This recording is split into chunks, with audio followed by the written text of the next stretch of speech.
If you looked up failure in the dictionary, there's two different definitions. The first is how my dad perceives me, and the second is what I think of the Killing Joke film adaptation. There's a lot of things I really dislike about this movie, and while these videos would normally consist of me spitballing off in Geordie slang all of my issues, I feel in this instance there's someone far more qualified than I to talk about its problems. Someone with an equally questionable paternal upbringing. Me! Hello there, folks! Joker here! Apparently I'm once again the star of another one of these animated movies you idiots seem to consume so much! What can I say? I guess you ladies and germs can't get enough of little old me. And looky here! This time they've gone and adapted one of my finest adventures, The Killing Joke! Oh, me and the Bat Brain had some good times in those days. Jim and Barbara, not so much. But hey-ho!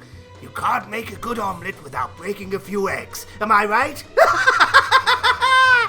Ah, yes, this should be a jolly old scrapbook of nostalgic joy. For those of you uneducated on matters of my brilliance, gather round, children, and I'll tell you a fanciful tale. This particular adventure of mine chronicles the time I decide to prove to my good friend the Batman that anyone can be just as crazy as I am. All it takes is one bad day. In order to do this, I decide to do a little bit of a social experiment, one that sees me giving the honorable fellow Commissioner Gordon just that.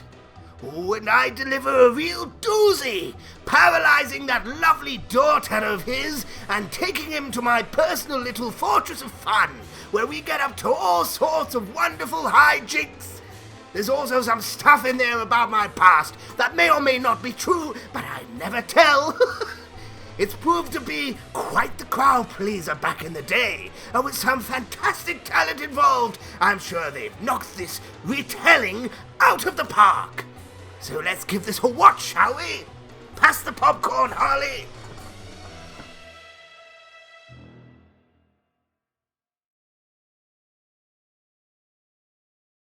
What the hell was that?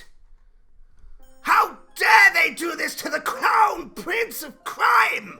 That book was an important part of my legacy. They can't just slapdash some scribbles together and call it a day. This motion picture doesn't work at all. It's barely even a film. It's more like two practically unrelated episodes of a TV show mashed together like some kind of freakish amalgamation. The first 30 minutes of this mess are more barbarous than anything I've ever done. And whilst there's moments to love in the second half, by then it's too late to reward us with some wonder when we've already sat through such foul detritus. It's like that time I tried to be kind and give some jelly beans to the man whose legs I'd sewed onto his arms. The jelly beans were great, but he was too concerned with misplaced appendages to enjoy them. It was a terrible tragedy, really. But then again, it did mean there was more for me, so it wasn't all that bad. Oh, yes, this mess is just like that. The goodness scattered like sweeties amongst a pile of sewage that turns them raw with stench. I honestly can't understand what they were thinking. I mean, look how this movie opens. First of all, I realize this is probably not how you thought the story would start. You're telling me, Bobsy. When I watch an adaptation of The Killing Joke, it may come as a surprise to you all that I actually expect it to be The Killing Joke. Honestly, it's like these writers don't even like little old me. Now, to the movie's credit, I wasn't completely opposed to good old Batgirl taking center stage for a change of direction. I thought, oh hey, what the hell? It'll be good to get a different view on things. The view from a wheelchair, that is.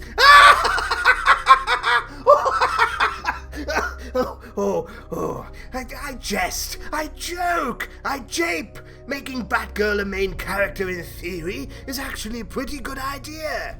In hindsight, she may be a little underdeveloped if you take the original tale as standalone. So why not flesh her out? Give her a character, some substance, some style. After all, it just makes it funnier when I let my bullet dance with her spine. Whatever you give me, don't give me this. Pretty little Batgirl, the empowered sex object. What mixed messages?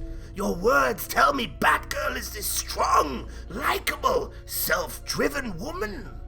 And then she pathetically fawns after Batman, like a lost little lamb, and makes all these mistakes that he has to save her from. What a burden. Not to mention she's needy, whiny, and unapologetically violent. Are we supposed to like the fact that she just randomly assaults a man, breaking up with his girlfriend, just because she's going through some relationship struggle herself? Oh yes, Bobbsy, your violent mood swings are truly empowering. Almost as empowering as these gratuitous shots of your backside. Oh yes, very inspiring. What an excellent representation these writers have put together. Why, this is almost as good as that fabulous gay best friend of yours. Oh, may I say how wonderfully fleshed out he is. And he's as camp as Christmas, too. I haven't seen a character like this played straight since the 1950s. These days, this kind of one-dimensional being is reserved solely for satire. Well done, you, for saying no to all that nonsense and for bringing this archetype back and calling it a day. Now, on to a more concerning note. I want to address something very important. More than anyone, I don't like to get serious. But let's talk about something that has seriously started to piss me off. I'm the villain! I'm the star! I'm the reason you watch this movie! So what, pray tell, is this boring, sniveling, miserable little thing doing in the first half of my film? Who is this man? Nobody! That's who! Paris, France? They call him Paris, France? Oh, is that really the best you could do? Some pathetic little pervert who wants to be the protagonist of his own Batgirl fanfiction? What an insult! To me, and to your audience. An extensive rogues gallery to pick from as the opening act to my headliner, and you drop this uninteresting sad sack my way? What inexcusable writing! And that isn't even to address the real elephant in the room. It seems at some point in this flick, Batgirl finds herself in something of a horizontal tango with my favorite psychopath. Good on you, Batsy. I always knew you had it in you. Forget about the intricate dynamics of your paternal relationship that your audience knows and loves, and just give her one for me, I say. Those horny teenage viewers gotta have something to fantasize about at night, and the way you respond to it all afterwards. Must be a fan of Banjo-Kazooie with that old nut and bolt routine, eh? Oof, you're curled, Bats! Stone cold! I like this side of you! Shame anyone else watching this movie won't, because although I'm always happy to see you be a hit with the ladies, it was certainly a pointless addition here! Let me handle the controversy in future, Bats! It's much more refined when I do it. Now, after all this needless and uninteresting dross, we finally get to the main show. Yours truly. And I bring this movie kicking and screaming back to life. Mark Hamill is so good at portraying my humorous charm, I sometimes worry he might be my true secret identity. Once I turn up, the whole thing is fairly enjoyable. Well, from that point onwards, it's just a shame we have to sit through everything else first. Unfortunately, even my star-studded finale isn't great. It lacks some of the nuance and finesse of my original tale. The added court scene is about as subtle as a brick in the face, and the implication that I go visit ladies of the night. Psh, as if I would do something so classless. What kind of pervert do you take me for? I'm not Batman.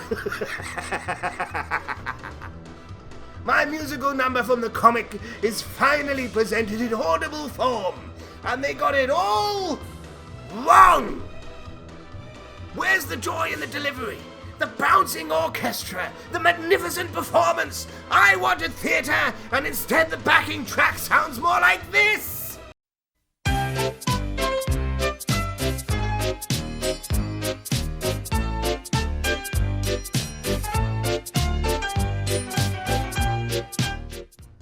Terrific!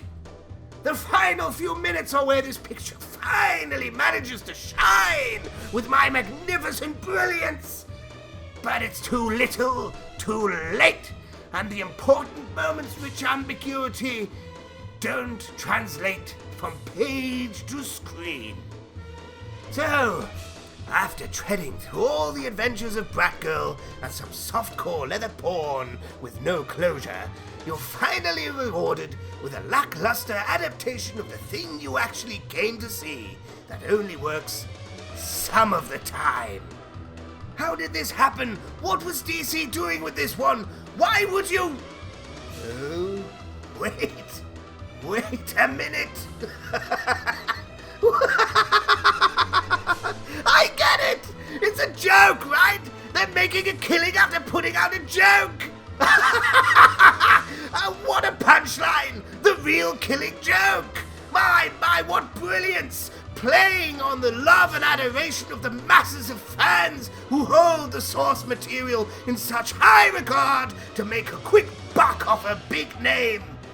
Why, that's delightfully evil! Bravo, gentlemen! You've outdone even me! Only one problem. The joke isn't funny. And I'm not laughing.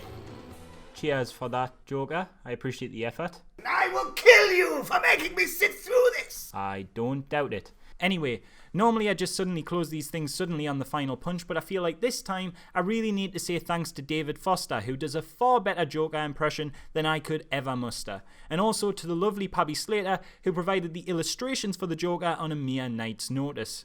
As an added note for anyone who wants to hear my unfiltered thoughts on this movie and not as told by a fictional supervillain, then I'll be discussing it on the Cynical Cartoons podcast going out this Sunday.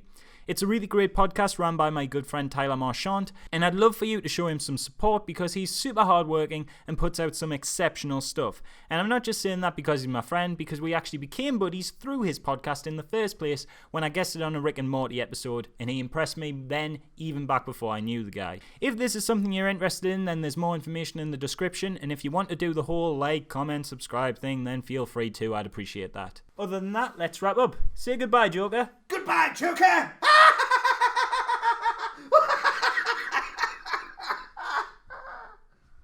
That was unsettling.